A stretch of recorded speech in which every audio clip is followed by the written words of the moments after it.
여러분 안녕하십니까? 세계 경제와 한국 경제를 진단하는 이충건 방송의 이충건입니다. 오늘은 중앙은행의 디지털 화폐인 CBDC의 최근 동향과 시사점에 대해서 말씀을 드리겠습니다. 방송에 앞서 아직 이충건 방송의 구독자가 아닌 분은 동영상 아래 붉은색의 구독을 눌러주시기 바랍니다. 더 좋은 방송으로 보답하겠습니다. 저는 대학에서 화폐 금융 이론과 금융 정책론을 강의했지만 최근 화폐 금융 제도를 보면은 가히 혁명적이라고 할 만큼 급격하게 변화하고 있습니다. 최근 IT 기술의 발전과 더불어서 화폐의 디지털화에 대한 논의가 국내외에서 활발하게 이루어지고 있습니다. 최근 각국 중앙은행이 발행을 검토하고 있는 디지털 화폐, 즉 Central Bank Digital Currency CBDC는 기존의 실물 화폐와 달리 가치가 전자적으로 저장되며 이용자 간 자금 이체 기능을 통해서 지급 결제가 이루어지는 화폐를 말합니다. 이는 민간에서 발행하는 가상화폐와 구별되는 법정 화폐로서 실물 화폐와 동일한 교환 비율이 적용되어 가치 변동의 위험이 없고 중앙은행이 발행하므로 화폐의 공신력이 담보됩니다. CBDC는 쉽게 말해서 중앙은행이 발행하는 디지털 화폐입니다. 민간이 발행하는 비트코인과 달리 중앙은행이 그 가치를 보장합니다. 당연히 법정 화폐 같은 신뢰도를 갖게 됩니다. 액면가가 고정되어 있어 비트코인처럼 가격이 변하지도 않습니다.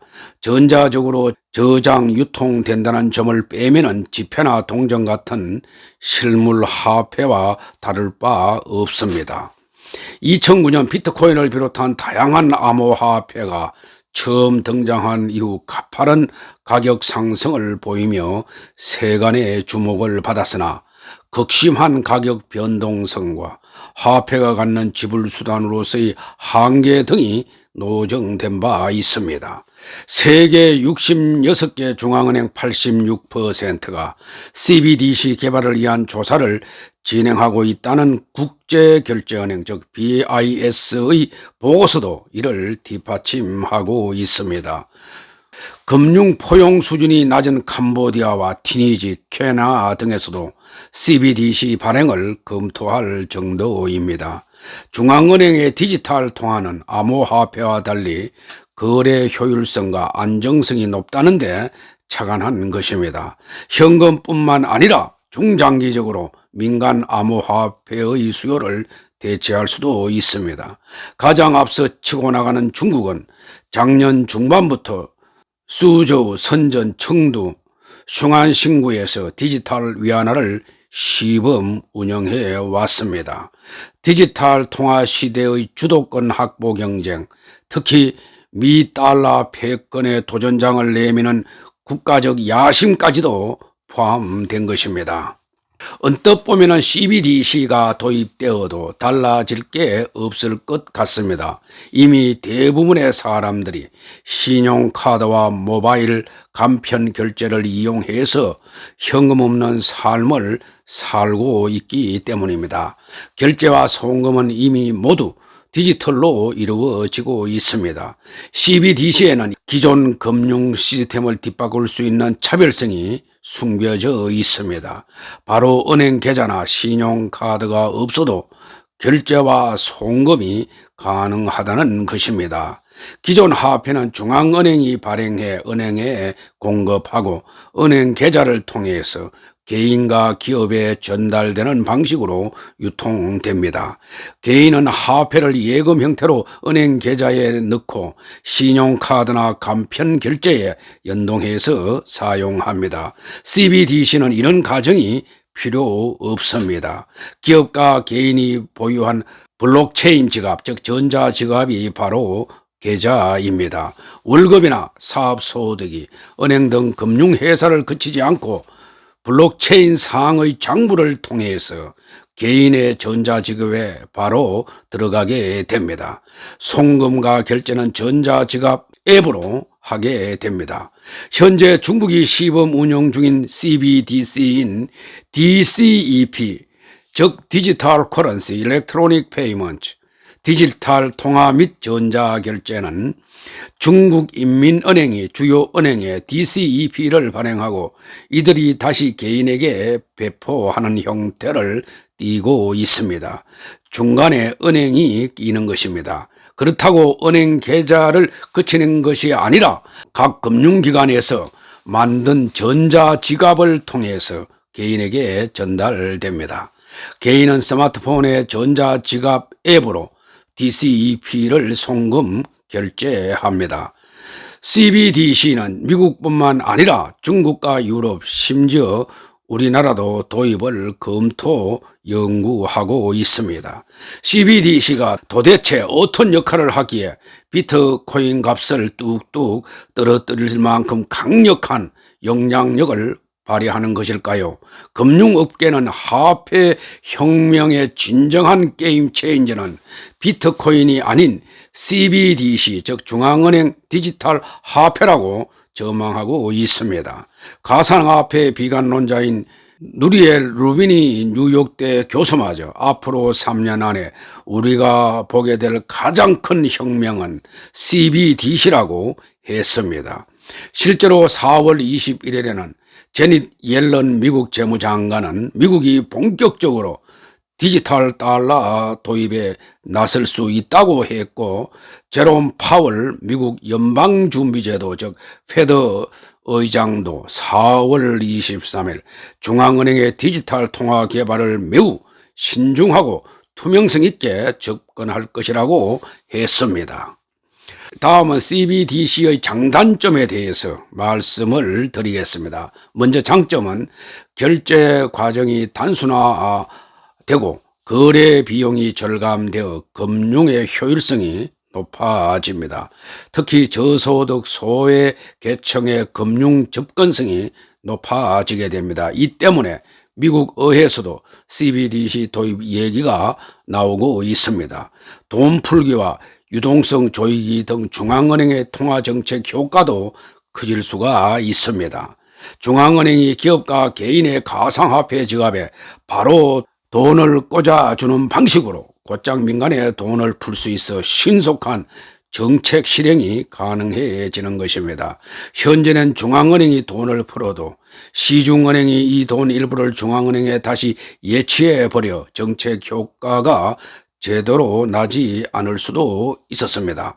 현재 금융 시스템에서는 별 효과가 없는 마이너스 금리를 통한 경기 부양도 쉽게 할 수가 있습니다. 지금은 중앙은행이 기준금리를 마이너스로 떨어뜨려도 현금을 갖고 있으면 영향을 받지 않아 소비 진작 효과가 나타나지 않고 있습니다. 그러나 CBDC가 도입되면은 중앙은행이 CBDC 잔고를 감소시키는 방식으로 마이너스 금리를 부과할 수가 있게 됩니다. 안 쓰고 놔두면은 돈이 줄어들므로 빨리 쓸 가능성이 훨씬 더 높아지게 됩니다.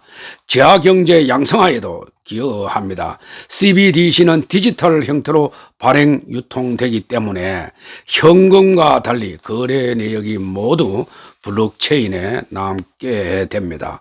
탈세나 테러 자금 조달 등의 목적으로 활용되는 불법 자금을 추적하기가 쉽게 됩니다.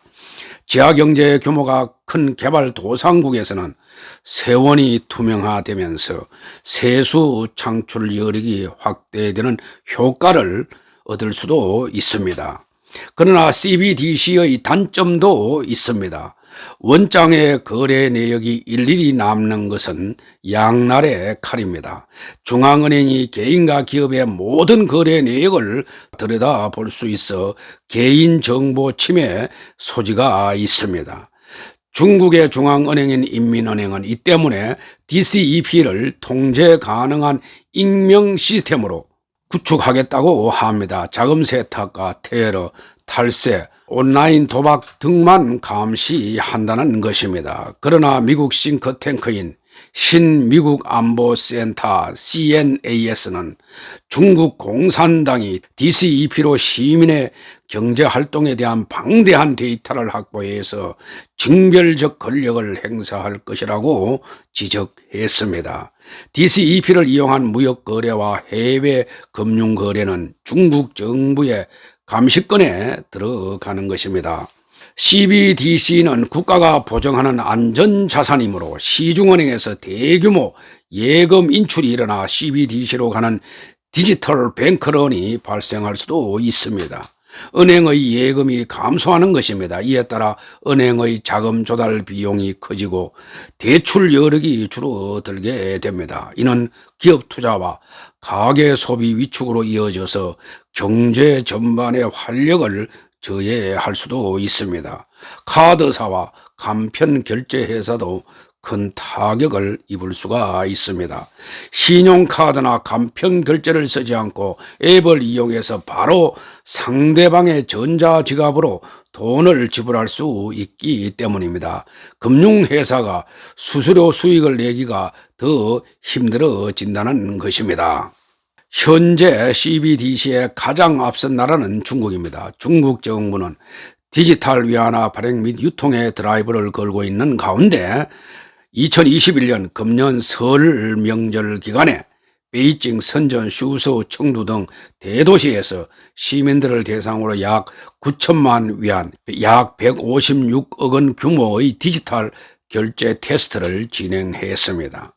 작년 10월부터 선전, 슈소, 베이징, 청두 등 주요 도시에서 7차례에 걸쳐 대규모 DCEP 실험을 했습니다. 청두에서는 지난 3월 3일에서 19일 벌어진 실험에서는 20만 명에게 4천만 위안, 약 69억 원이 배포되었습니다. 청두 시민은 서찬성 내 1만 개 오프라인 매장과 온라인 쇼핑몰에서 디지털 위안화로 물건을 구입했습니다. 알리페이 등 기존 간편 결제와 사용법이 동일해서 중국인들은 쉽고 편리하다는 반응을 보였습니다. 중국의 중앙은행인 인민은행은 2014년부터 위안화 디지털화 프로젝트를 추진해 왔습니다. 중국 인민은행은 벌써 중앙은행 디지털 화폐인 CBDC와 관련해서 국제 특허만 84개를 출연했다고 합니다.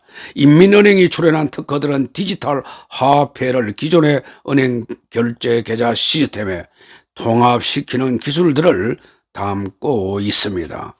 DCEP는 내년 베이징 동계올림픽을 기점으로 상용화할 가능성이 높습니다. 중국은 DCEP를 달러를 대체할 국제 결제 수단으로도 사용하려고 하고 있습니다. 올 1월 기준 국제 결제에서의 위안화의 비율은 2.42%에 불과합니다. 미국 달러가 38.26%로 여전히 가장 높은 비율을 차지하고 있습니다. 중국 인민은행은 지난달 국제 송금망을 운영하는 국제은행 간 통신협회인 스위프트와 합작 법인도 설립했습니다. 내년 2월 베이징 동계올림픽 때 공식 출시 목표인 디지털 위안 프로젝트는 달러 제국 균열을 내고 기축통화국에 오르기 위한 중국의 핵심 전략입니다. 이에 덩달아 미국의 행보도 빨라졌습니다. 제닛 옐런 미국 재무장관은 지난달 4월 22일 직접 CBDC 기반의 디지털 달러가 더 빠르고 안전하며 저렴한 결제 수단이 되리라 본다면서 추격에 불을 붙였습니다. 제롬 파월 연방준비제도 의장 역시 디지털 달러에 대해서 우선순위가 높은 프로젝트라고 언급했습니다. 연준사나 보스턴 연방준비은행은 지난해 8월부터 MIT 대학과 CBDC를 연구하고 있습니다. ECB 즉 유럽중앙은행 역시 작년 10월 디지털 유로 논의를 공식화해서 연구하고 있습니다. 올해 중 디지털 유로 프로젝트 진행 여부를 최종 결정할 예정입니다. 국제결제은행 즉 BIS 조사에 따른다면은 작년 전 세계 65개 중앙은행 가운데 86%가 CBDC 도입의 장단점을 분석하고 있고 60%는 연구 실험 중이라고 했습니다. 현재 대다수의 중앙은행이 비트코인처럼 블록체인 기술 기반의 CBDC를 연구하고 있습니다. 블록체인은 거래 장부를 참여자들이 모두 나눠 갖는 분산 원장의 개념입니다. CBDC는 그러나 중앙은행 등 몇몇 허가받은 기관만 관리 권한을 가지는 방식이 유력하게 될 것입니다. 아예 이 원장을 분산하지 않고 중앙은행이 독점하는 것도 가능할 것입니다. 발행한 CBDC를 금융기관을 통해서 간접 유통할 수도 있습니다. 중앙은행 디지털 화폐의 발행은 일반 경제 주체들의 지급 편의를 정진시킬 것으로 예상되나 새로운 금리 체계의 형성과 은행 예금의 감소 등으로 통화 정책의 유효성과 금융 안정성에 강범위한 영향을 미칠 것으로 보입니다. 이의 발행을 추진하는 과정에서도 기술적, 법률적으로 해결해야 할 문제점들이 적지 않으므로 성급히 추진하기보다는 다른 나라의 논의 과정이나 도입에 따른 영향 등을 면밀히 분석한 후에 신중히 접근할 필요가 있겠습니다. 우리나라 한국은행도 작년 집회와 조화에 이어서 중앙은행 발행 디지털 화폐 즉 CBDC를 법정 통화에 추가하기로 결정을 해서 주목이 됩니다. CBDC는 블록체인 기술에 기초해서 중앙은행이 직접 발행하고 유통시키는 전자화폐로 민간 암호화폐들과는 본질적으로 다른 탓에 게임 체인저로 불리어집니다. 어떻게 설계하느냐에 따라 달라지겠지만은 일반 상거래는 물론이고 금융 정제 전반의 대변혁을 몰고 올 가능성이 큰 만큼 기대와 우려가 교차할 수밖에 없습니다. 한국은행은 디지털 지급결제 수단을 제공하고 민간 가상자산과 외국의 디지털 화폐로부터 통화 주권을 지키기 위해서라고 강조했지만은 너무 늦은 감이 있습니다. 한국은행이 전담 연구팀을 만든 것은 2018년이지만은 진전이 거의 없습니다. 중국의 2014년 본격 착수보다도 늦어도 한참 늦습니다.